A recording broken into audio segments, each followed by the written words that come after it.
Eliano Renders optimis bangkit di laga kontra Madura United. Keputusan mutlak Bojan Hodak tendang 3 legion asing. Supporter tamu hadir sampai menyalakan flare. Akankah I-League denda Persija? Dan head to head Madura versus Persib Bandung.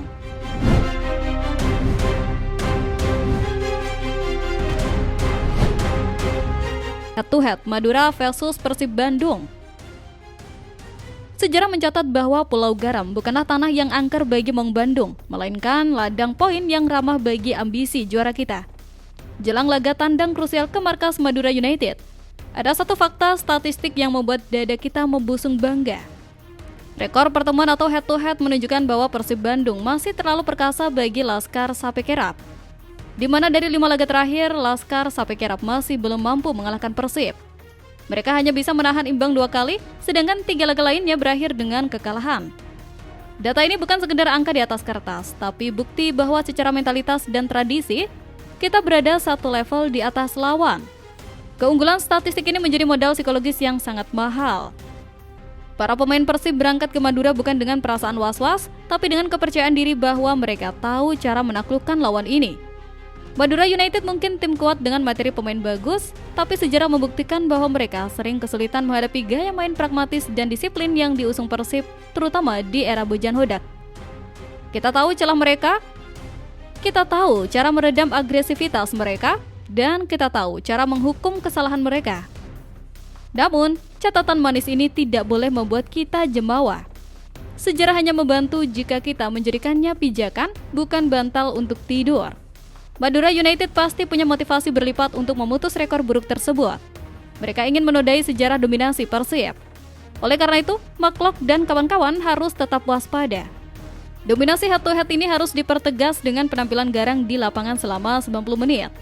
Kita tidak ingin sejarah berbalik arah justru di saat kita sangat membutuhkan poin untuk mengejar puncak klasmen. Tradisi kemenangan atas Madura United ini wajib dijaga kesuciannya dengan 3 poin mutlak yang akan memuluskan langkah Persib menuju tahta juara musim ini.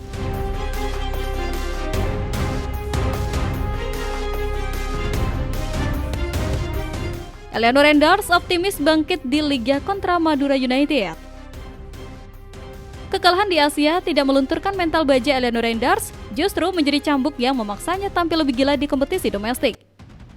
Pasca kekalahan menyesakkan dari Lion City Sailors di Singapura, ruang ganti Persib mungkin sempat suram. Namun, semua pemain termasuk Eliano Renders menolak untuk larut dalam kesedihan.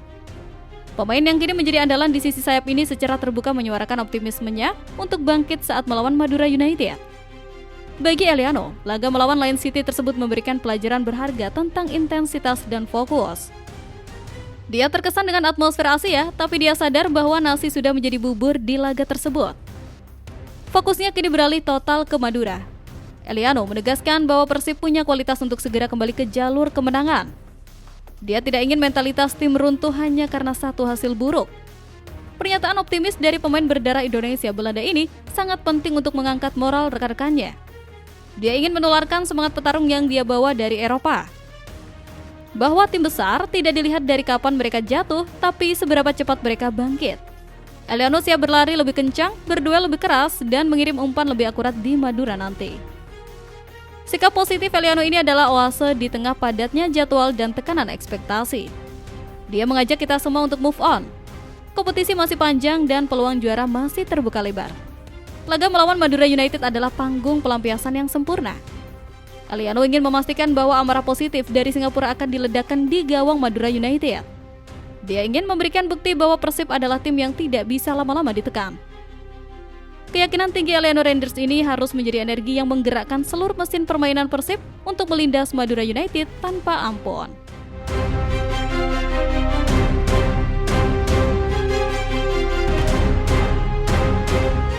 Supporter tamu hadir sampai menyalakan flare, akankah I-League denda Persija? Pesta ulang tahun tetangga sebelah diwarnai pelanggaran regulasi yang mencolok mata, menantang nyali operator liga untuk berlaku adil tanpa pandang bulu. Jumat malam kemarin, Gelora Bung Karno menjadi saksi kemenangan 2-0 Persija Jakarta atas PSIM Yogyakarta. Kemenangan itu menjadi kado manis bagi ulang tahun ke-97 klub ibu kota tersebut. Namun, bagi penikmat sepak bola nasional yang waras, sorotan justru tertuju pada sisi gelap tribun yang mencederai aturan main. Fakta di lapangan menunjukkan hadirnya supporter tamu pendukung PSM Yogyakarta di tribun GBK. Padahal, regulasi I-League masih dengan tegas melarang kehadiran supporter away. Ini adalah pelanggaran pertama yang kasat mata. Pelanggaran kedua yang lebih menyakitkan hati adalah chants rasis. Di tengah pesta mereka, kenapa harus ada nyanyian provokatif yang ditujukan kepada Viking dan Persib? Padahal Persib tidak sedang bermain di sana. Supporter Persib diam, tidak mengganggu, bahkan sering menggaungkan pesan damai antar supporter. Tapi balasan yang didapat selalu berupa kebencian yang tidak beralasan. Ini menunjukkan mentalitas yang belum dewasa. Pesta ulang tahun seharusnya menjadi ajang refleksi, bukan ajang memupuk kebencian terhadap rival yang sedang tidak ada di tempat. Puncaknya adalah penyalaan flare secara masif di dalam stadion usai laga. Asap merah mengepul, melanggar aturan keselamatan dan regulasi kompetisi yang sangat ketat soal piroteknik. Kita masih ingat betul bagaimana Persib didenda ratusan juta saat ada oknum menyalakan flare di laga tandang. Kini, bola panas ada di tangan Ferry Paulus dan Komdis I-League. Apakah mereka berani menjatuhkan sanksi berat kepada Persija di hari ulang tahunnya? Atau akan ada standar ganda lagi yang memuakkan? Jika pelanggaran berlapis ini, supporter tamu, rasisme, flare, lolos dari hukuman berat, maka integritas kompetisi ini patut kita ludahi. Kita menuntut keadilan, regulasi dibuat untuk semua, bukan untuk menindas satu klub dan memanjakan klub lain. Sanksi tegas dan berat bagi Persija Jakarta adalah satu-satunya cara untuk menyelamatkan wibawa operator liga dari tuduhan pilih kasih yang selama ini melekat.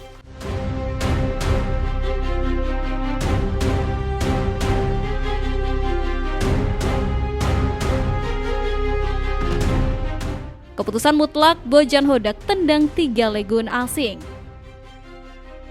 Bojan Hodak akhirnya habis kesabaran dan siap melakukan bersih-bersih besar-besaran dengan menendang 3 legiun asing yang minim kontribusi.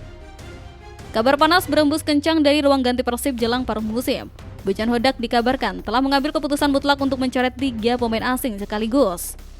Langkah radikal ini diambil setelah evaluasi mendalam yang menunjukkan performa mereka jauh di bawah standar. Nama pertama yang santer disebut adalah Ramon Tanque. Striker asal Brasil ini gagal total menjawab ekspektasi sebagai mesin gol. Statistiknya yang memilukan 14 laga, 0 gol dan hanya 1 assist membuatnya menjadi beban di lini depan. Kesabaran bobotoh dan pelatih sudah habis melihatnya tumpul di setiap laga. Nama kedua adalah kiper asing Adam Zibek. Didatangkan untuk menjadi tembok terakhir, kiper asal Inggris ini justru lebih sering menepi karena cedera dan kalah saing dengan Teja Paku Alam. Menggunakan slot pemain asing untuk kiper cadangan dinilai sebagai pemborosan kuota yang fatal. Nama ketiga adalah William Marcelio, gelandang serang yang diharapkan menjadi kreator namun minim kontribusi nyata dalam membedah pertahanan lawan. Performanya yang angin-anginan membuatnya masuk dalam daftar hitam evaluasi Bojan. Keputusan menendang 3 pemain asing ini adalah sinyal bahwa Persib tidak main-main dalam menatap putaran kedua. Manajemen siap merugi secara finansial demi perbaikan performa di lapangan. Bojan ingin skuad yang efisien, di mana setiap pemain asing adalah pilar utama, bukan sekedar pelengkap.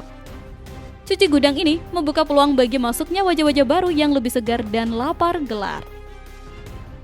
Keberanian Bojan Hodak merombak komposisi pemain asing ini diyakini akan menjadi titik balik yang membawa Persib kembali ke performa puncak untuk menyapu bersih sisa laga musim ini.